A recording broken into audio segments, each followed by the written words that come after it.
Hey, Magick Weaver. Welcome back to the Weaving Magic podcast. I'm your host, Alyssa Lilly. And I'm Tara Webb. And today we're going to be talking about something that's near and dear to my heart right now, because I don't know if anybody else is feeling it, but I've been feeling a lot of frantic energy in the air.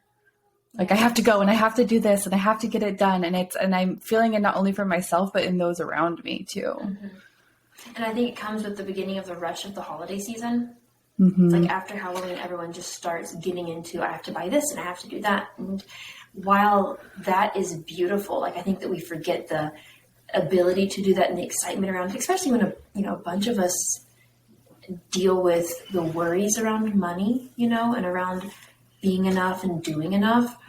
Mm-hmm. I think that, forgetting the joy around it makes it more anxious, like and I also feel like, and I feel like the comparison, like as a parent, especially, I'm trying to remember back then before I was a parent, but that's so distant for me right now.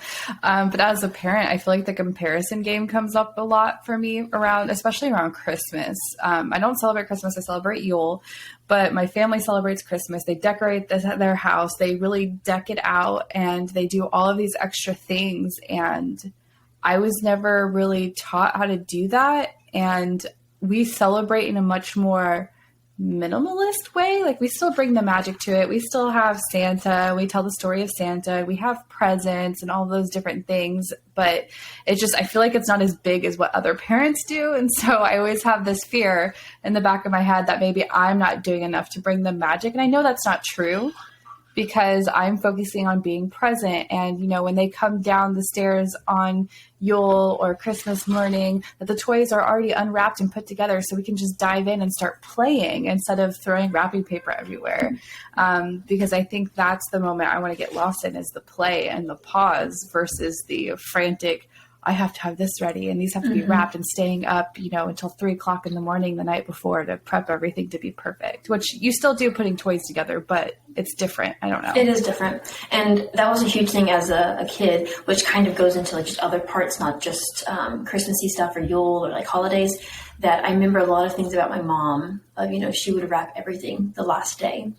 And I know because she had so much going on that she was just so tired that she didn't feel like doing it. As a kid, I enjoyed seeing just all the presents under the tree wrapped, and just like seeing that. And it felt like when she was doing it the last day, that it was more of a hassle, that it wasn't as much enjoyment around it. And that's also going to, her leaving stuff, like taking all the clothes out of the dryer and putting them on the table so that whenever we had to eat, it was like just shifting around. And so that's like something I'm trying to be really cautious about, not so much of like hating on my mom, because she had a job and she was doing her best, but more so of like being present in the moment of, I can't do this, it's just going to be in a basket. It's going to stay in the basket. It's going to be there out of the way versus like a huge thing in front of our family, right? Like making it a big deal, I guess. Well, and I think that comes back to like setting I know it's a little off topic than what we had planned, but setting yourself up for success in your home. I don't think it's negative, but I think it is about awareness that your home is a reflection of your mental state. And so if you're sitting there and wanting to be present, but you literally have piles of your to-do list visually sitting in front of you, it's going to be harder for you to be present. So it's not like you're doing anything different. The pile is still there. You're just navigating it in a way that it's not smacking you in the face. And I actually think this does go in with our topic of, resting, because we aren't able to rest and we constantly think about everything we have to do. When we are, rest, in my opinion, is like actively choosing rest. Because if you are sitting down, like, I'm going to rest, and like you're scrolling on your phone, and hey, that is a version of rest, if you're actively choosing that versus doing it and numbing out. There are choices within that. And I think the whole concept of resting is choosing to rest, choosing, hey, I see those clothes, I'm not doing them. I'm choosing to step away from that. I'm choosing to not stress about, at least for today, not stress about all the holiday stuff coming up. Like, that's going to go into a different box inside my head. Yeah, I agree. And this is such a season. It's so funny because it's winter and this is the season we're supposed to be going inward and we're supposed to be resting. It is literally a physical representation of the pause. And this is the season that we're most frantic as human beings because we resist it. We resist the pause. I think it's the season that I also go to shadow work more so too, where I'm just like in my little hole of don't talk to me, leave me alone. And it's fascinating also because I just found out that I'm pregnant. And so 2 years ago when we were pregnant 2 years ago? Oh my gosh. Yeah. 2 years ago. 2 years ago. Alyssa and I were going through shadow work while being pregnant. And it was exactly like around that time too, this time as well. Right. And so around this time, you're also like, you're going in and pregnancy is a liminal state. And so it's like a lot of the shadow work of just wanting to be inward. And I'm just like, don't talk to me. I just want to go in my little bubble. I want to be alone and hide in a hole in a cave and never be seen for a little bit. Yes. That's exactly how I feel. And I think it's important too, and this is something that I have the wisdom of, but I'm implementing more so now in my present day. I feel like sometimes you have the knowledge and you implement and then you like lose track of it and then you implement and you kind of go through this flow with it. But for me with rest, I'm trying to be more intentional about preparing for my time of rest. Like I know when my cycle is coming. I know that is when I need the most rest in the inner time. This is my inner winter. And so I try to get all of my work tasks done. I try to get my home set up in a state that is cozy. I do all of my cleaning beforehand, and I'm intentionally preparing that space to be perfect for those moments of rest so that I don't have to worry about anything. My to-do list is done. So it is still working. You're still doing the things, but you're strategically doing them. I mean, that's what I do at night is I try to, before going to bed, making sure that my downstairs is relatively put up. Well, not spotless, but like the dishes are put in the dishwasher, the dishwasher's running, counters are cleaned off, and all of that. You're like loving on your future self. I love that. Like the way when you're coming downstairs, you're like, hey, first thing in the morning, I have the kids running around needing food. I don't have to do dishes. I don't have to do this and this. And, you know, if you're thinking about like you're about to go into your inner winter, you're not necessarily wanting to do those things every time. Sometimes, yes, but like you're like, I don't know, like you're reluctant. I know I'm reluctant at night to like get those things done, but it feels so amazing. And it's reminding ourselves. It does. It is reminding ourselves. And I think as you start to do it, there is enjoyment that you can find with it too. Because, you know, do I enjoy it every time? No. But now that I have this rhythm going and this routine going and that expectation that I know it's coming, I tend to enjoy it a little bit more. I'll play some music or I'll play some games with my kids to try to involve them and have them help me clean and things like that. And so I think there are moments of enjoyment that you can find in it, but you just have to push past that initial block, that initial resistance to doing it. And I also want to talk about this feeling of sadness. Because I feel sad. Like I'm just immensely sad right now. I'm also pregnant and emotional, so that's okay. But, frantic, sad, emotional. I mean, we're so connected. I don't know if I'm feeling it because of you, but I definitely have been feeling that this week. I feel like it's, you know, around this time because that's when the seasonal depression starts to hit. And not that what I'm about to say overshadows that, because those that do have seasonal depression do manage it in their own ways. Okay. So with what I'm about to say comes like, oh, I can't do that. You know, take it away. Like, don't listen to it. But I do think part of the depression that we have is just not honoring our rest, not honoring I'm sad and like being in that. I mean, depression's deep. So no, not every time is that going to work. I totally get that. But maybe like at the beginning of it saying, you know, I am really sad. I just want to go cry and that's okay.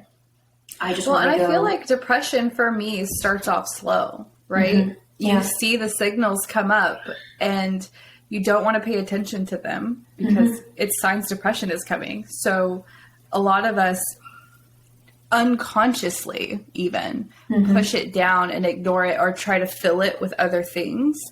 And then that's when it hits you, when you've been sitting there and ignoring it and ignoring it and ignoring it for so long that it just jumps at you and hits you hard. And burnout. I mean, that's exactly burnout and depression. That's when it all hits you, because you've been going and ignoring what your body is asking you, ignoring what your emotions are asking you. So I think just being aware of your depression trigger signs and taking that moment to pause and be like, okay, how can I honor this now instead of waiting for it to be 10 times worse later? And how can I begin to give to myself now, knowing it's coming? Because that's also what we're talking about, right? Of loving on ourselves, the future self of us. I mean, I've been telling Alyssa I'm going to do yoga or meditate. We've been trying to get regular with yoga for months. And I have a block with it because I want to do it. My body is craving movement, but I can't find the right time. No, there's not a right time. But in my body, my brain, I have this perspective like where I was, 3 years ago, maybe, right? We were like 3 years ago. We were pregnant together and doing yoga and moving. I mean, we had a great routine. And that's what my brain has of like, I can still do that. And it's not conducive to my lifestyle right now. And I don't know where to fit that in. But I hear it. I hear my brain being like, hello. I hear my body begging for it, and I'm ignoring that. So yes, I'm going to be more frustrated whenever I'm tired, when my body's hurting, whenever I'm getting in an argument with somebody, like, because my body doesn't feel good too. And I know we've talked about this a few times, and it's almost like you start justifying ignoring it. Yes.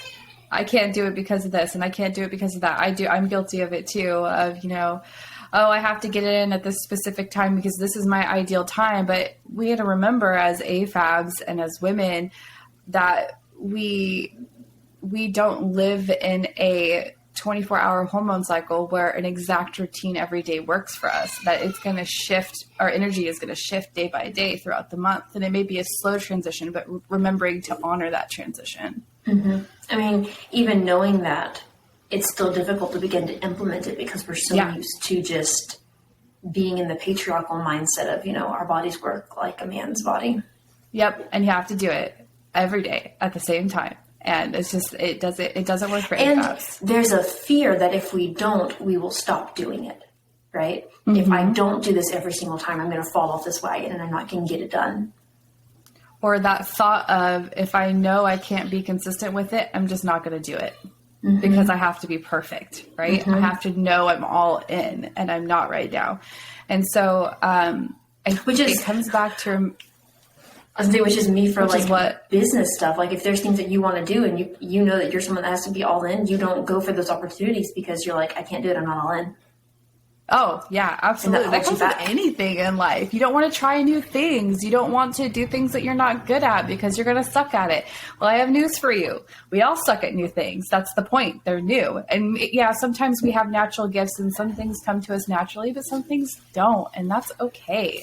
It's okay to fall. It's okay to learn and grow and enjoy the beautiful process of it. We get to unlearn this perfectionist standard of expectations that society and our past parents maybe who haven't healed, or however you grew up, right? We get to unlearn those things.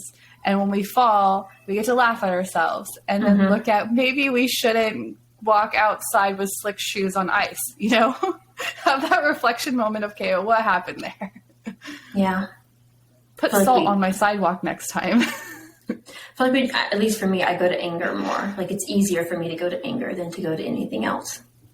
Really? Okay. Oh yeah. Anger's my home. Which is so interesting because for a lot of people, anger is the last thing they want to resort to. Really?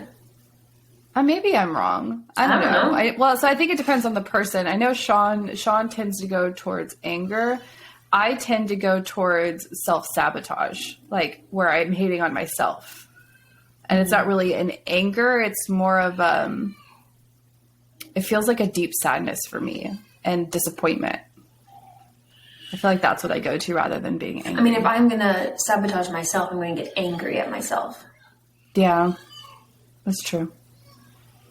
But like my immediate thing, especially when I'm upset, is to be flustered and angry and frustrated. Like it comes out like that instead. And then my sadness comes.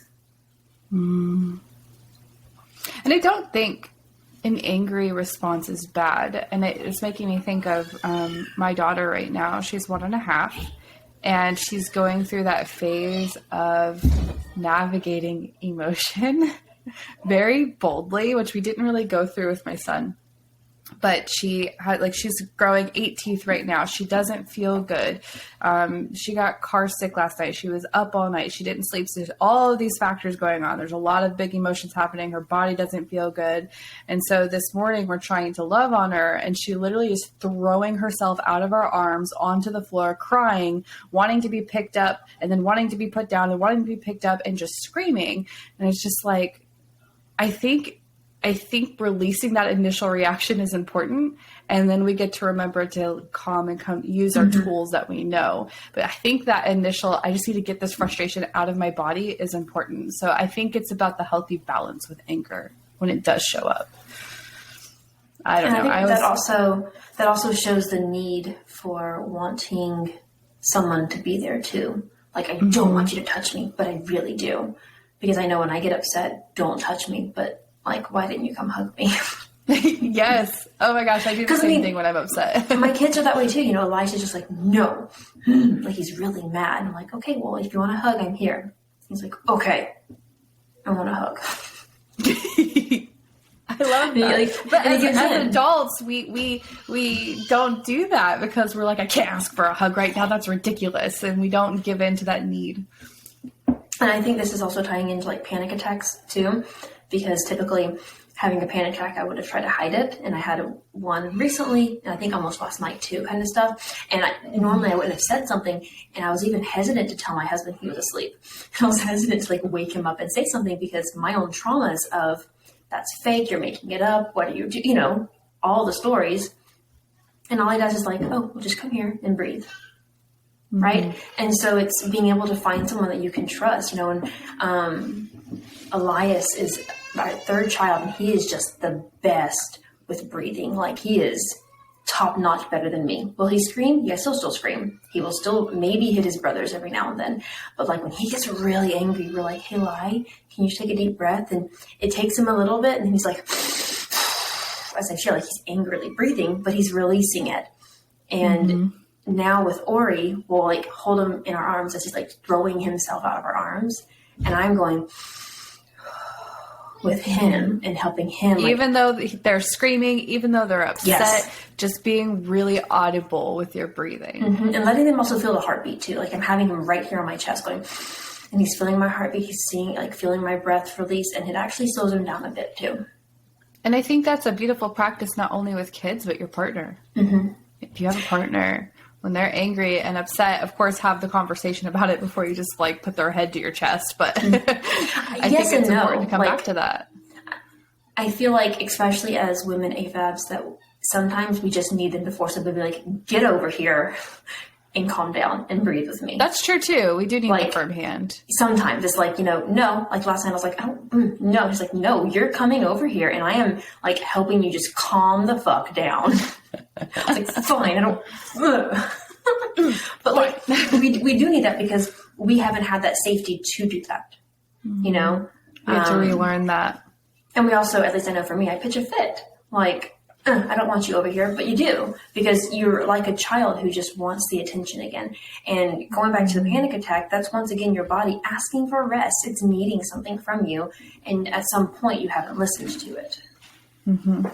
I'm speaking to myself. So it's almost like forcing you in that mode of rest. I also see what happens to me if I ignore rest for a really long time is I get sick, and my body like forces me to rest. And it happens every time. It's not because I went outside and caught something. It's because I wore myself the fuck out. And then my body, I'm not listening to it. So finally it's like, fine, I'm going to make you listen to me. And I get the flu, or just have a random fever and migraine. Yeah, definitely. So if you take anything away from this episode, it's just that you really, as we're going into the season that is the darkest and most beautiful to me, I think. I love the darkness. But it's the darkest and the with your black coldest. lipstick. Yes. You're going to feel more of that like push to do more, and to really just take stock of, you know, how does my body feel? Do I really want to go to that holiday party? Do I really want to go shopping last minute to make sure I don't need anything, right? Like those things, just really take stock of what you want to do, of what your body really needs for you, because that's what's going to help this season be joyful and less stressed.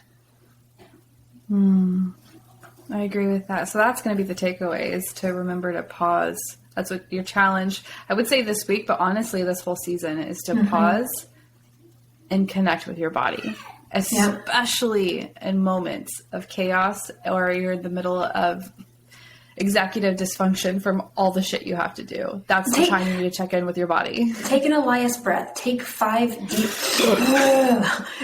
breaths and just like really release the frustration through your breathing, and it will also calm your nervous system. Let the weird noises come out too. Like just let it happen. Let your body do what it needs. I do like, yeah, I growl. I end up laughing after a few breaths, and I think that's really good for me. But it feels good on my body to growl. Yeah, you just heard me growl. That's what that just happened. It's fine. So your challenge is to take time and connect with your body and take some deep breaths to bring yourself back to center. This concludes another episode of our Weaving Magic podcast. We release 1 episode a week, so be sure to subscribe to catch the latest episode as soon as it releases. You can find us on Instagram at Weaving Magic Podcast. That's Weaving Magic, MAGICK Podcast. We would also love it if you could leave us a review. If you do, make sure to email us your review so we can send you a thank you gift. Thank you so much for joining us, and don't forget to find a way to weave magic into your daily life.